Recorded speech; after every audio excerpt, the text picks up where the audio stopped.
Escucha, confía, responde. Septiembre, mes de la Biblia. Por eso tenemos una serie de programas dedicados a profundizar y meditar la palabra de Dios. No te lo pierdas, de lunes a viernes, 6 de la tarde. Encuéntranos en Facebook y YouTube como CDA, Canal Digital Arquidiocesano.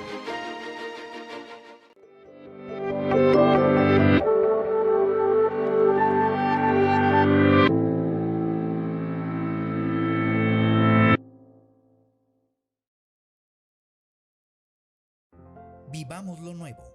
Al asistir a misa, 1. No olvides al salir de casa usar siempre cubrebocas, lavarte las manos, llevar gel personal. 2. Hay un aforo limitado. Conserva la sana distancia de 1.5 metros. 3. Llegando al templo, sigue las indicaciones para entrar. Usa gel. Siéntate en los lugares asignados. 4. Participa con fe y devoción en la celebración. Podrás dar la paz mediante un gesto a la distancia. La Sagrada Comunión se dará en la mano, conservando la sana distancia en la fila. Al comulgar, no te quites el cubrebocas, solo bájalo. La colecta se realizará al salir de misa o puede colocarse directamente en las alcancías. Al salir, conserva la sana distancia de manera ordenada y con paciencia. Gracias por conservar la sana distancia. Vivamos lo nuevo. Misión COVID. Arquidiócesis de Monterrey.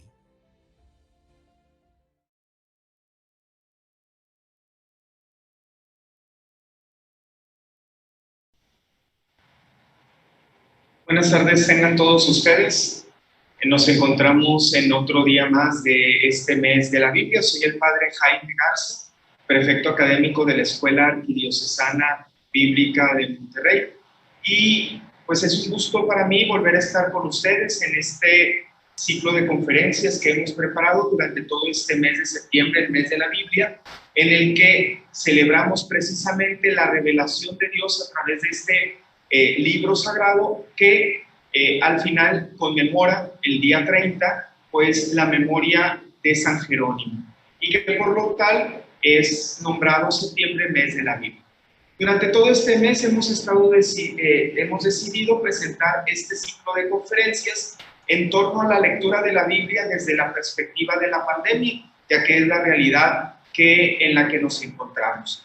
En semanas pasadas estuvimos reflexionando acerca del dolor y el sufrimiento humano a través de diversos personajes bíblicos o pasajes, tanto del Antiguo Testamento como del Nuevo Testamento. Y durante estas semanas pasadas, pues estuvimos haciendo una reflexión que seguramente nos ha dejado muchos frutos espirituales en nuestra vida. El día de hoy comenzamos esta nueva semana desde una perspectiva un tanto distinta a lo que hemos estado viendo las semanas pasadas, pero en la misma tónica.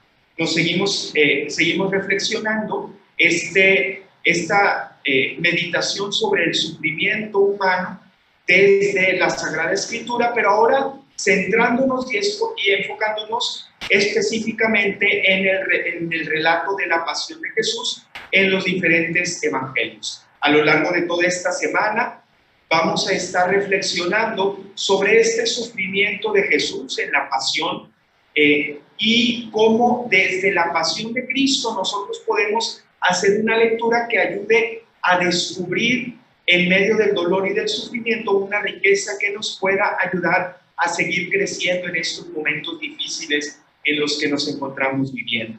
Y por lo tanto, en toda esta semana estaremos haciendo una reflexión del relato de la pasión de Jesús desde los diferentes evangelios. El día de hoy comenzaremos con el Evangelio de Marcos, después pasaremos al de Mateo, luego Lucas, por último Juan, y el viernes terminaremos reflexionando esta pasión de Jesús, pero desde la perspectiva de la carta a los hebreos.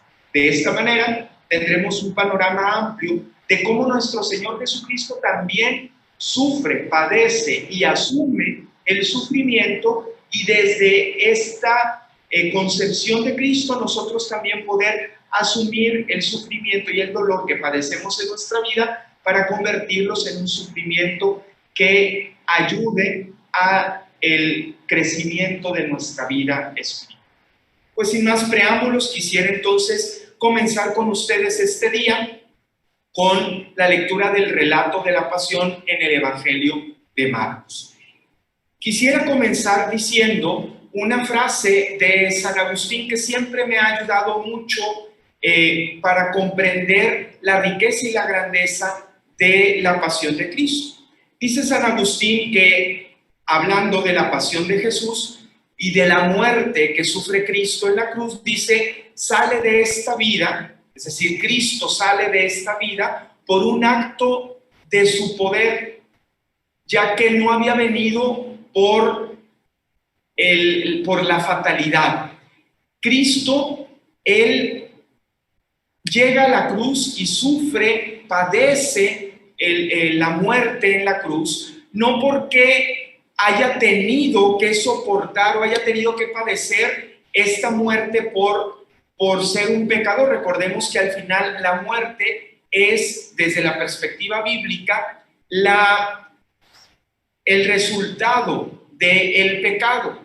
Jesús sale, es decir, muere porque Él puede hacerlo, porque Él puede entregar su vida, porque Él no está sujeto, como dice San Agustín, a la ley de la fatalidad.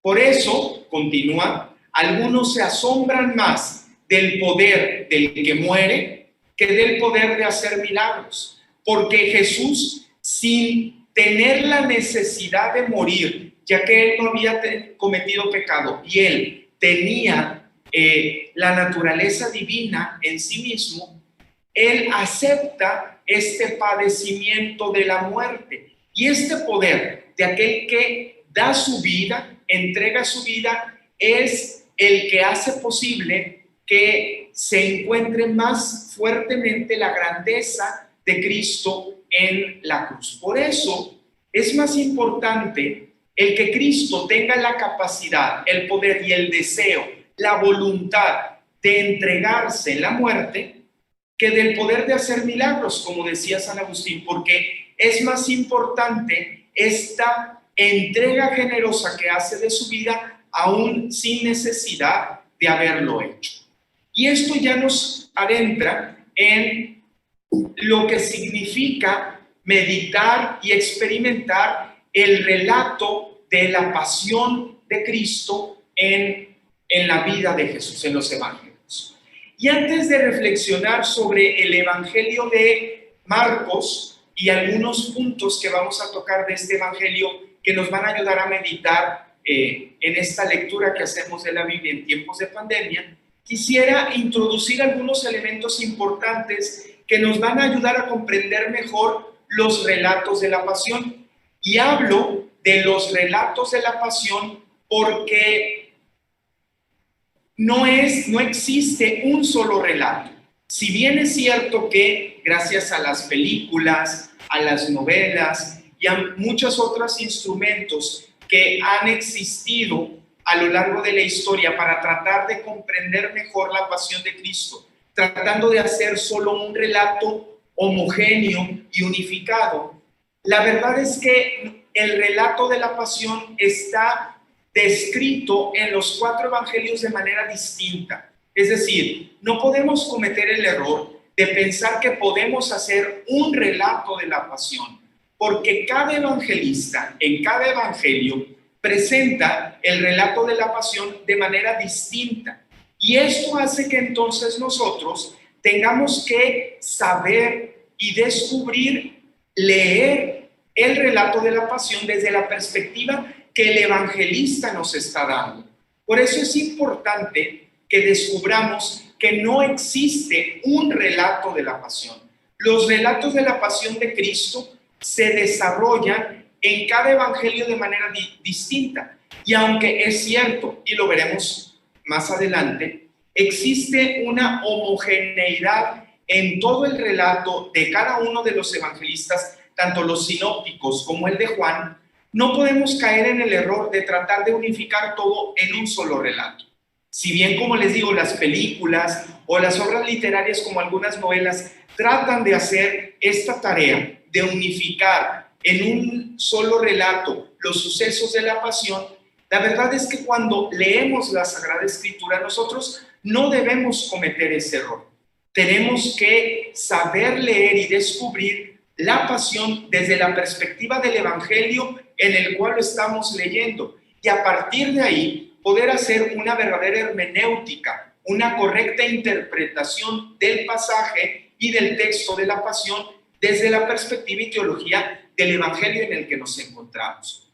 Al final, las películas son las que nos hacen caer en este error, y como a mí siempre me gusta decir, el peor enemigo de alguien que está meditando la palabra de Dios es las películas, porque las películas nos hacen creer que así como está presentado en ella, es como sucede en la Sagrada Escritura. Y la verdad es que nunca es así. Siempre las películas tendrán añadidos, omisiones o cuestiones que no son exactamente como están relatadas en la Sagrada Escritura. Y si nos basamos más en la película que en el relato del texto escrito en el Evangelio, pues caeremos en muchos errores que no nos ayudarán a descubrir el mensaje de Dios. Por eso siempre mi recomendación es que vayamos al texto sagrado, que leamos desde el Evangelio y en el Evangelio el relato de la pasión para poder descubrir este mensaje. Por eso entonces les digo, me gusta hablar de los relatos de la pasión, haciendo referencia a que cada evangelista tendrá un relato que, como les digo, si bien tiene un hilo conductor en cada uno de ellos de manera similar y homogéneo, es cierto también que desde la perspectiva de cada evangelista cambia su teología y su presentación. Pues entremos primero diciendo la importancia que tienen los evangelios, los relatos de la pasión en cada uno de los 4 evangelios. Dice Keller, un teólogo biblista de los primeros años del siglo pasado, que los evangelios son realmente un relato de la pasión precedidos por una extensa introducción. Es decir, ya Keller empezaba a vislumbrar que el evangelio no es otra cosa sino el relato de la pasión escrito por el evangelista con una gran introducción. Esta gran introducción es la referencia al ministerio de Jesús. En Mateo y en Lucas será además la infancia de Jesús, pero tanto la infancia como el ministerio público de nuestro Señor Jesucristo no son otra cosa sino una extensa introducción para presentarnos el punto medular de el escrito evangélico, porque al final de cuentas el evangelio se escribe con un objetivo y se escribe para poder presentar en el lector, suscitar en el lector la fe, y esta fe se va a suscitar sobre todo y ante todo gracias a la presentación de la muerte vicaria de Cristo. La pasión, muerte y resurrección del Señor son el punto medular, son el querigma de la predicación apostólica. Es el núcleo sobre el que toda la predicación está fluctuando, y por lo tanto el relato de la pasión se convierte en el punto medular, en el evangelio mismo. Y este relato de la pasión será entonces precedido o incorporado gracias a un cúmulo de relatos que no harán otra cosa sino llegar a este punto medular. Por eso decimos, los evangelios no son otra cosa sino el relato de la pasión con una gran introducción, porque al final lo más importante será esta pasión de Cristo, este relato del sufrimiento de Cristo, que es el que suscitará la fe en el lector. Y entonces esto ya lo podemos denotar desde la manera en que todos los evangelios, los 4 evangelios canónicos que tenemos en nuestra Sagrada Escritura, tienen narrativamente hacia la pasión, porque la atención narrativa de cada evangelio en el relato está enfocado a la pasión. Y la muestra es, narrativamente hablando, la manera en que es abordado el tema. Si nosotros comenzamos a leer cualquiera de los 4 evangelios, nos daremos cuenta que en cada capítulo encontraremos diferentes sucesos y acontecimientos de la vida de Cristo, de su predicación, de sus milagros, etcétera, etcétera. Pero cada uno de estos capítulos presentará diversos momentos en la vida de Cristo y en su ministerio que tienen una lógica en la manera de narrar, es decir, van sucediéndose uno a otro de manera rápida, ágil y fluida en la narración, de tal manera que no es necesario llevar un conteo de los días, porque la misma narración va haciendo ver que los días van pasando de manera rápida en la narración, y entonces un día sucede esto, la siguiente semana sucede el siguiente relato, y entonces en un mismo capítulo podemos tener presentados diferentes narraciones, relatos que sucedieron, por ejemplo, a lo largo de un mes o poco más. Sin embargo, al llegar al relato de la pasión en el Evangelio, nos daremos que sucede una se ralentiza el tiempo. El tiempo comienza a volverse más lento. Los días se vuelven más, la narración en los días se vuelven más despacio, y entonces empezamos a descubrir que en estos 2, 3 días en que suceden todos los acontecimientos de la pasión, son narrados a lo largo de 2 o 3 capítulos, lo que jamás pasaba en el Evangelio. Si un capítulo abarcaba, y ahí ya está la atención, y esto tiene un tiempo más de espacio en la narración, quiere decir que es porque hay que prestarle más atención. Los detalles están más a la mano. La presentación de los acontecimientos y de los sentimientos se reflejan de una manera más palpable y presente. Y esto hace entonces que narrativamente la atención en el relato de la pasión sea distinto a la atención que le podemos dar a todo el Evangelio en su conjunto, porque narrativamente el tiempo se vuelve más lento y la atención en los detalles se vuelve más específica.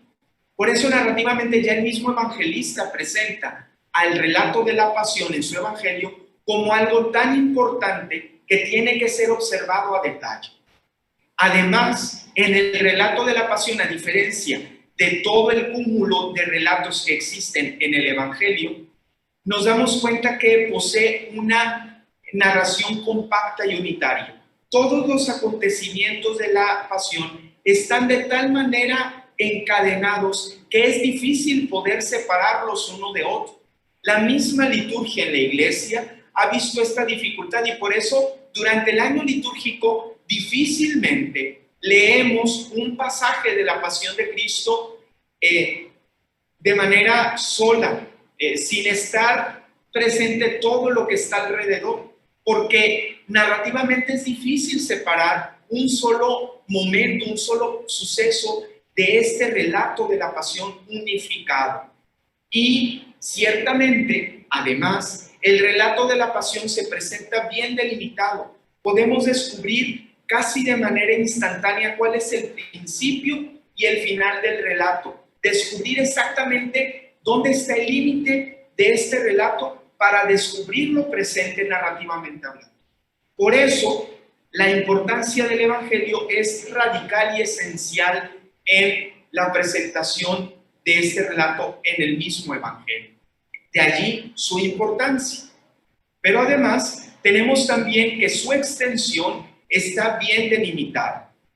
Si bien tenemos el problema sobre todo del inicio, si tenemos que tomar el relato de la pasión desde el complot que hacen Judas Iscariote y los sumos sacerdotes del Sanedrín para que éste venda a Jesús y después se suscite la unción en Betania y demás, pues es difícil saber si allí podemos decir que comienza el relato de la pasión, o, por otro lado, decir que el relato de la pasión comienza propiamente cuando Jesús empieza a sufrir, porque de hecho la palabra pasión hace referencia al sufrimiento, al padecimiento de Cristo, y este padecimiento comienza en el momento en el que Jesús va al Getsemaní junto con sus apóstoles para orar, sabiendo que Jesús en ese momento y en ese lugar sería apresado para ser llevado ante el Sanedrín. Es difícil entonces decidir si comenzamos el relato desde el complot o desde la llegada al huerto de los olivos, como dice Lucas, que es donde propiamente comienza este sufrimiento. Sin embargo, aunque algunos exégetas se decantan por uno u otro opción, yo quisiera decir que a mi parecer es desde el mismo complot que se da entre Judas y los sumos sacerdotes para vender a Jesús, desde donde empieza este relato, porque a partir de allí, cada vez que se presenta este pasaje del complot de los sinópticos, por ejemplo, ya se está especificando una delimitación temporal. Cada uno empieza diciendo que faltaban pocos días ya para celebrar la Pascua. Y esta es la denotación que presenta ya desde la parte temporal, al menos narrativamente hablando, una presentación de una nueva escena, de un nuevo relato que va a acontecer y a narrarse.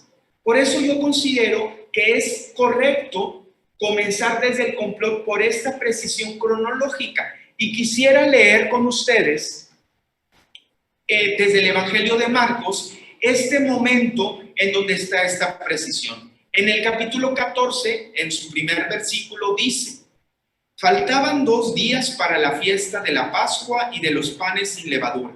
Los sumos sacerdotes y los maestros de la ley buscaban la forma de arrestar a Jesús mediante engaño para matarlo.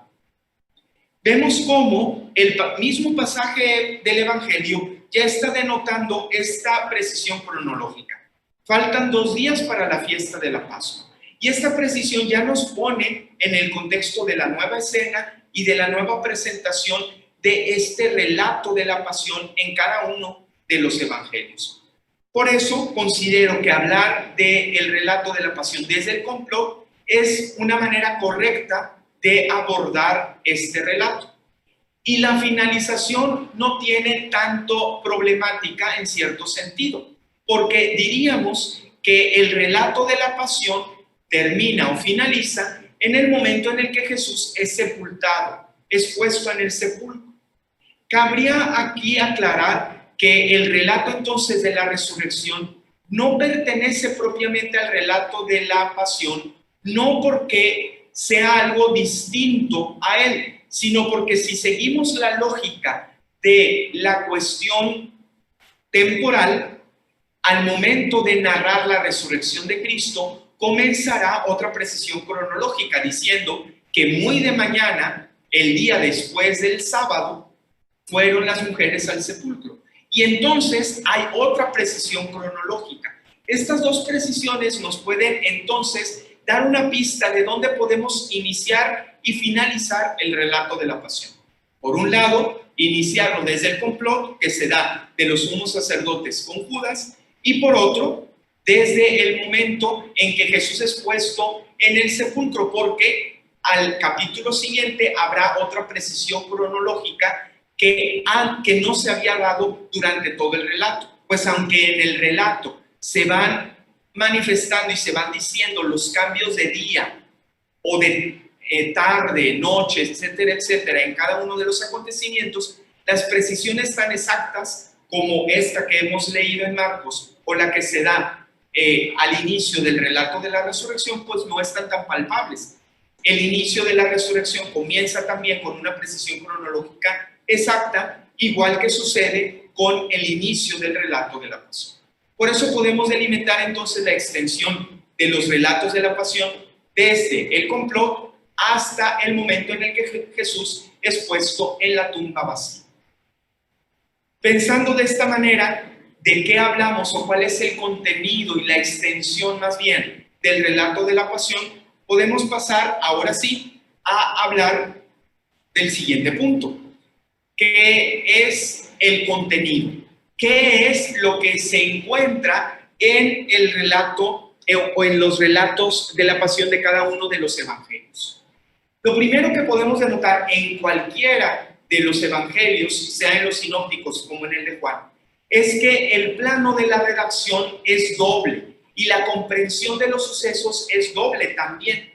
Si bien en el Evangelio de Juan esto no es algo nuevo, porque casi todo el Evangelio de Juan está escrito de esa manera, sí podemos decir que los evangelios, en el momento del relato de la pasión, comienzan a tratar las cosas de manera distinta. Hay un doble plano, porque mientras están escribiendo los acontecimientos que están pasando, están poniendo cosas que suceden en otro nivel.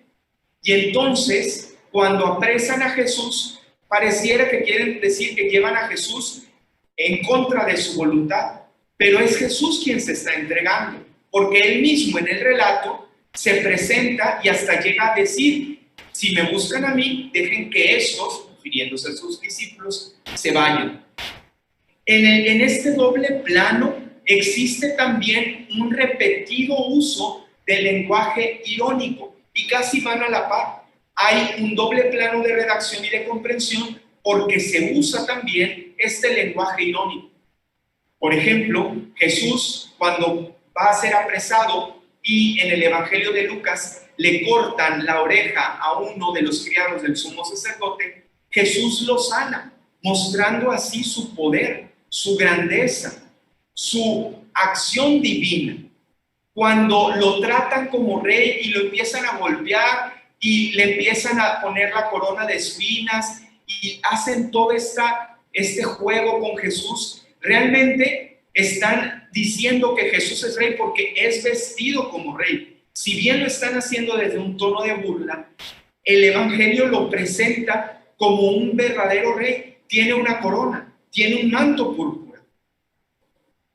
La sangre, por ejemplo, también, que el mismo pueblo llega a decir que su sangre caiga sobre nosotros y sobre nuestros hijos, no es otra cosa sino la alusión a la sangre del cordero que en Pascua es matado para que al ponerse en los dinteles de las puertas, el ángel exterminador no entre.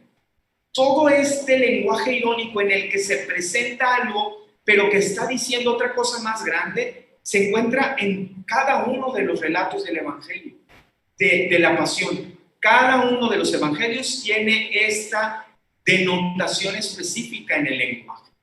Además que, como nunca, existe una multiplicidad de referencias a pasajes del Antiguo Testamento o de signos del Antiguo Testamento.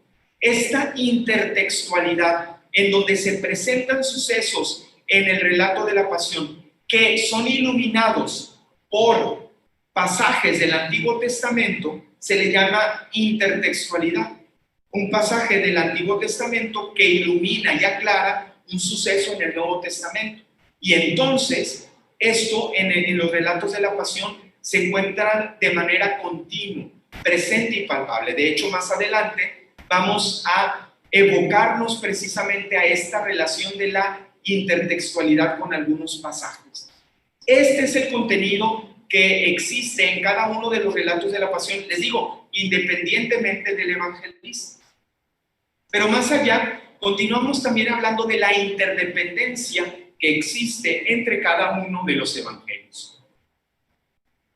Podemos observar que tanto en los evangelios sinópticos como en el de Juan existe una similitud casi idéntica en la presentación de las escenas.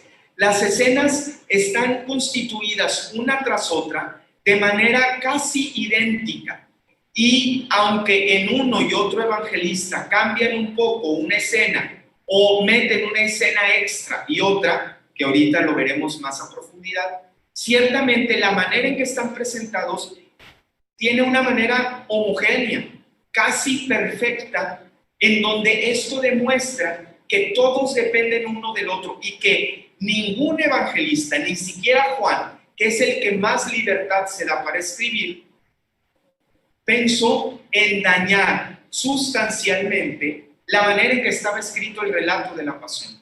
Los 4 evangelios permanecen inamovibles en la manera en que el relato de la pasión se presenta. La consecución de las escenas es casi la misma, y aunque cada uno sí mete su toque personal como redactor del evangelio, siempre se mantiene la misma sucesión de escenas. Antes de pasar a ver y a clarificar cada una de estas escenas, me gustaría también hablar aquí un momento de la importancia del Evangelio de Pedro.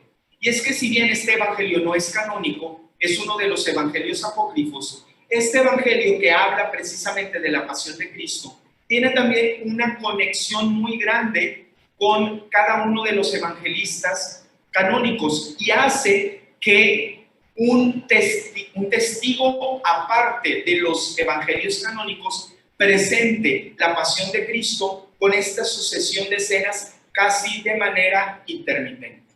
Vamos a hacer ahora, quisiera que viéramos a grandes rasgos cómo están presentadas las escenas del relato de la pasión en cada uno de los evangelios. Aquí en este cuadro presento solamente los evangelios sinópticos, no me quise meter mucho con Juan, pero el evangelio de Juan también mantiene casi el mismo esquema.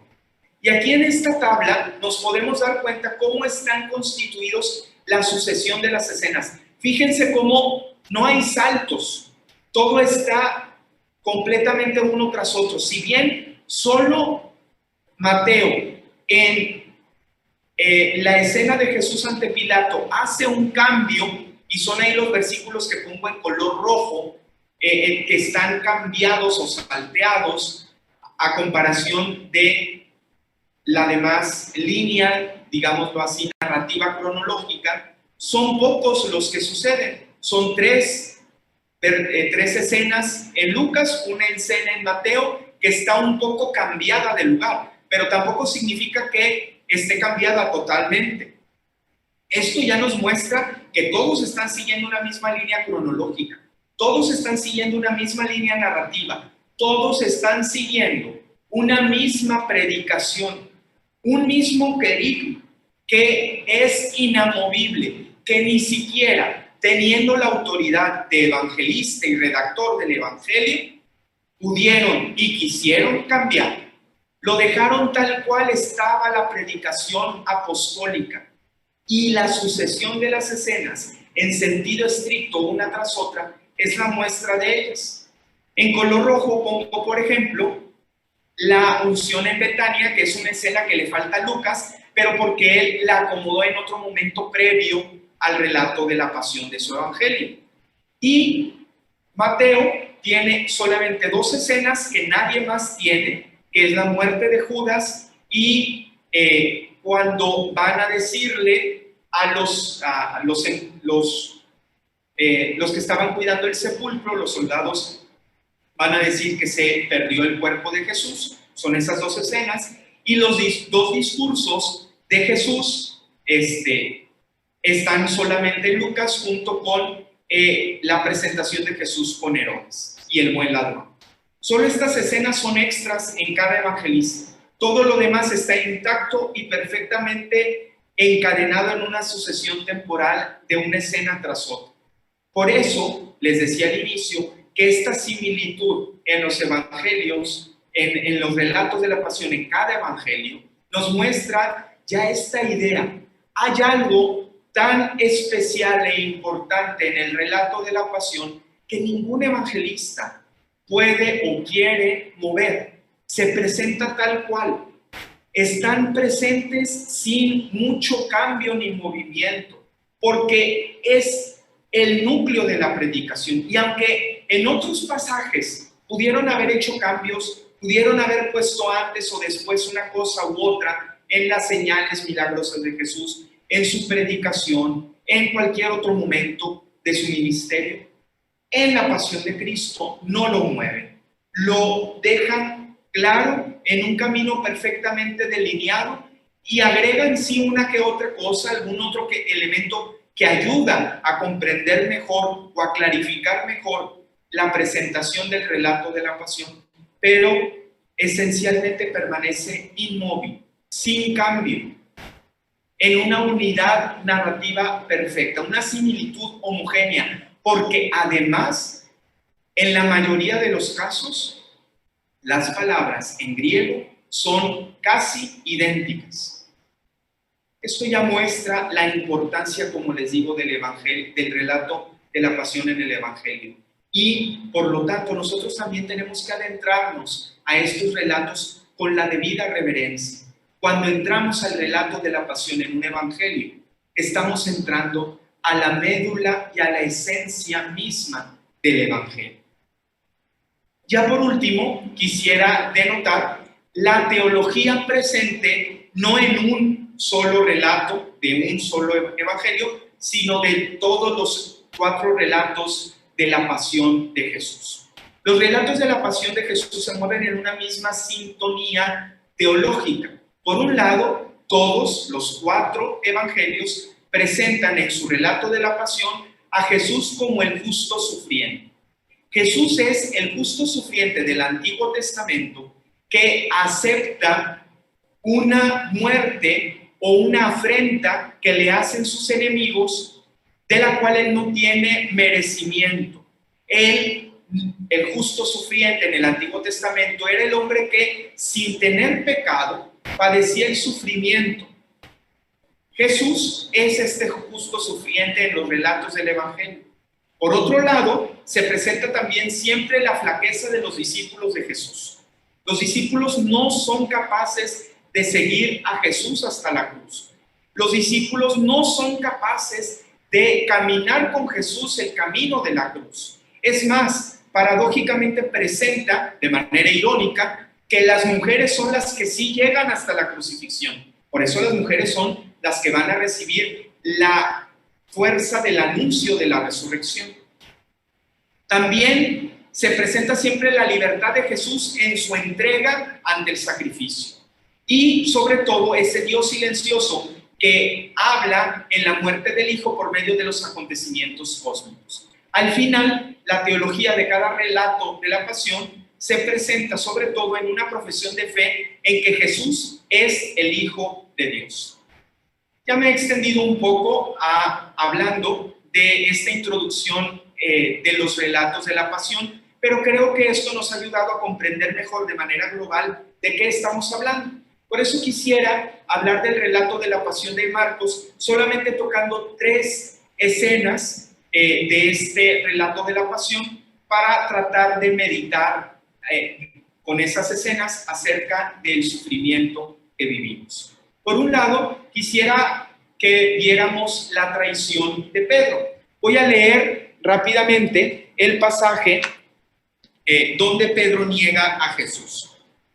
Mientras Pedro estaba abajo en el patio interior, llegó una de las criadas del sumo sacerdote. Al ver a Pedro calentándose junto al fuego, lo reconoció y le dijo: «Tú también estabas con Jesús de Nazaret». Pero él lo negó diciendo: «No sé ni entiendo de qué hablas». Y salió afuera, a la entrada del palacio, y cantó un gallo. La criada, al verlo de nuevo, comenzó otra vez a decir a los presentes: «Este es uno de ellos». Pedro de nuevo lo negó. Poco después, los que estaban allí volvieron a decirle: «Seguro que eres uno de ellos, porque también eres Galileo». Entonces Pedro empezó a maldecir y a jurar diciendo: «Yo no conozco a ese hombre del que me habla». De inmediato cantó un gallo por segunda vez. Pedro se acordó de lo que Jesús le había dicho: «Antes de que el gallo cante 2 veces, tú me habrás negado 3». Y se puso a llorar. Yo hablo de este pasaje como una traición de Pedro porque realmente podemos verlo como una traición. El negar a Jesús no es otra cosa sino el traicionar la amistad y el seguimiento del discípulo de Jesús. Pedro también está traicionando a Jesús como Judas lo traicionó. Sin embargo, hay unas diferencias entre la traición de Pedro y la traición de Judas. Primero, Pedro dice: «No sé ni entiendo de lo que hablas». Esto es lo que se presenta ya de manera similar a la traición de Judas, porque tanto Pedro como Judas están negando la predicación de Jesús. No sé ni entiendo de eso que me estás diciendo, que yo conozco a Jesús. Desconozco el mensaje de Cristo. Es ponerse al mismo nivel la traición tanto de Pedro como la de Judas. Y entonces canta un gallo. Esta expresión, cuando Pedro niega por primera vez a Jesús, dice que canta un gallo. Y es interesante porque parece ser que Pedro no recuerda todavía lo que Jesús le había predicho. Canta el gallo y Pedro no recuerda que Jesús le había dicho que lo iba a negar 3 veces cuando el gallo cantara 2. Y es que cuando nos encontramos en el dolor, en el sufrimiento, en la desesperación, la verdad nos pasa como Pedro, hermanos y hermanas. No sabemos ver ni escuchar la presencia de Dios en nuestra vida. Es tanta el dolor, tanta la tempestad, tanta la problemática, que no escuchamos ni vemos a Dios. Y canta el gallo y nosotros no nos percatamos que Dios está presente y nos está hablando, pero no podemos ni queremos hacerlo. Pedro dice en la última vez que lo presenta como discípulo que empezó a maldecir. La desesperación puede hacer que se apague hasta la llama de la esperanza que hay en nosotros. A veces nuestro dolor, nuestro sufrimiento, las circunstancias en las que nos encontramos son tan grandes y tan fuertes que puede hacer que esa llama de esperanza se apague. Pero debemos recordar que Dios nunca nos abandona y que así como Pedro, al escuchar el gallo cantar por segunda vez, se acordó de Dios y lloró, así también nosotros, a pesar de que podamos en un momento de nuestro dolor maldecir a Dios, Él siempre estará dispuesto a perdonarnos, porque Él siempre está dispuesto a escucharnos y a estar con nosotros en nuestros momentos de fragilidad y de necesidad. El siguiente pasaje que quisiera con ustedes meditar es el grito que Jesús hace en la cruz. Les recuerdo que todos estos pasajes están basados en el Evangelio de Marcos. Dice este pasaje, que es el capítulo 15, versículos del 34 al 36. A esa hora Jesús gritó con fuerza: Eloí, Eloí, lema sabachthani, que significa: Dios mío, ¿por qué me has abandonado? Algunos de los presentes decían al oírlo: mira, llama a Elías. Uno de ellos fue corriendo a empapar una esponja en vinagre y sujetándola en una caña le daba de beber diciendo: déjenlo, a ver si viene Elías a descolgar. Este pasaje es previo ya a la muerte de Jesús. Y quise reflexionarlo con ustedes porque tiene 3 puntos que quisiera manifestar. Este Eloí, Eloí, lema sabachthani, no es un grito de desesperación de Jesús. Es más bien que Jesús está rezando el Salmo 22. Así comienza el Salmo 22. El Salmo 22 comienza diciendo: Dios mío, ¿por qué me has abandonado? Lo está leyendo en arameo, su lengua madre, digámoslo así. Y eso manifiesta que Jesús, su sufrimiento, lo está ofreciendo a Dios, está orando. Es más, cuando empapan la esponja en vinagre, es una alusión al Salmo 69, en donde al justo sufriente le ofrecen vinagre de beber. Es otra manifestación de cómo el sufrimiento de Cristo lo está elevando y dándoselo a Dios. A ver si viene Elías a descolgarlo, le dicen. Y es que Jesús se está abandonando completamente en brazos de su Padre. En este momento de prueba y de desesperación, Jesús se entrega a Dios. Y es el ejemplo de Jesús el que nosotros debemos de seguir en nuestra vida difícil, en las dificultades de nuestros dolores. Así como Jesús fue el que entrega su sufrimiento a Dios, así también nosotros tenemos que ser capaces de que en el sufrimiento y el dolor descubramos la presencia de Dios y nos entreguemos a Él en la oración a imagen de Jesús. Ya por último, así más rápido porque ya me queda poco tiempo, quisiera hablar de esta confesión del oficial romano que hace la muerte de Jesús. El oficial romano dice: verdaderamente este hombre era el Hijo de Dios. Y es interesante porque nadie en el Evangelio de Marcos, nadie había dado el título a Jesús como Hijo de Dios. Los demonios lo habían presentado como Hijo de Dios, pero ninguna persona lo había hecho, a excepción de este oficial romano. Es un pagano, el primer ser humano en confesar que Jesús es el Hijo de Dios. ¿Y cuándo lo confiesa? Cuando Jesús muere en la cruz. La muerte de Jesús en la cruz, hermanos y hermanas, es la que nos debe hacer crecer en nuestra fe de Él como el Hijo de Dios. Descubrir que nuestro sufrimiento y nuestro dolor están en las manos de Dios. Y que así como nosotros padecemos, Dios también, Jesucristo nuestro Señor, padeció con nosotros. Este padecimiento y este sufrimiento es un sufrimiento vicario de salvación. Es descubrir que no estamos solos en el dolor, en el sufrimiento. Es descubrir que Jesús también padeció y entregó este sufrimiento a Dios Padre. Así también nosotros debemos de ser capaces de entregar nuestro sufrimiento a Dios Padre. Ser capaces de descubrir que por más difícil que podamos estar viviendo una circunstancia, Dios no nos abandona. Dios está con nosotros. Ese es el mensaje de los relatos de la pasión. Eso es lo que el relato de la pasión en Marcos quiere recalcar. No importa que niegues a Jesús, si te arrepientes, puedes estar con Él. En el sufrimiento entrega ese dolor a Dios Padre.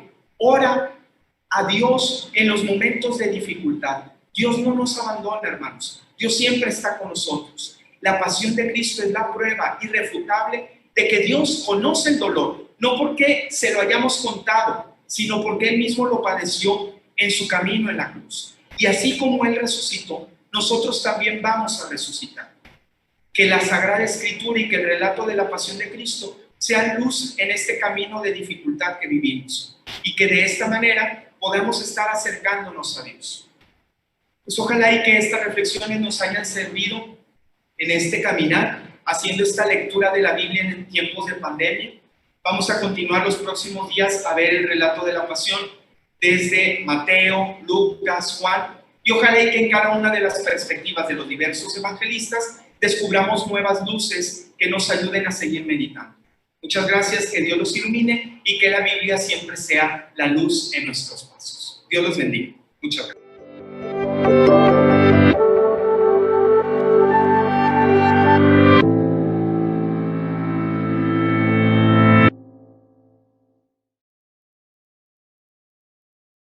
Vive tu proceso vocacional y conoce a más jóvenes con la inquietud de saber qué es lo que Dios tiene preparado para su vida. Síguenos en nuestras redes sociales como Centro Vocacional de Monterrey. Escucha, confía, responde. Septiembre, mes de la Biblia. Por eso tenemos una serie de programas dedicados a profundizar y meditar la palabra de Dios.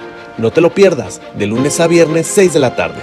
Encuéntranos en Facebook y YouTube como CDA, Canal Digital Arquidiocesano.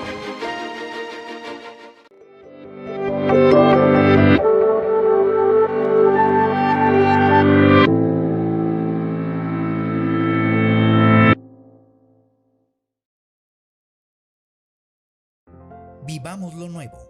Al asistir a misa, 1.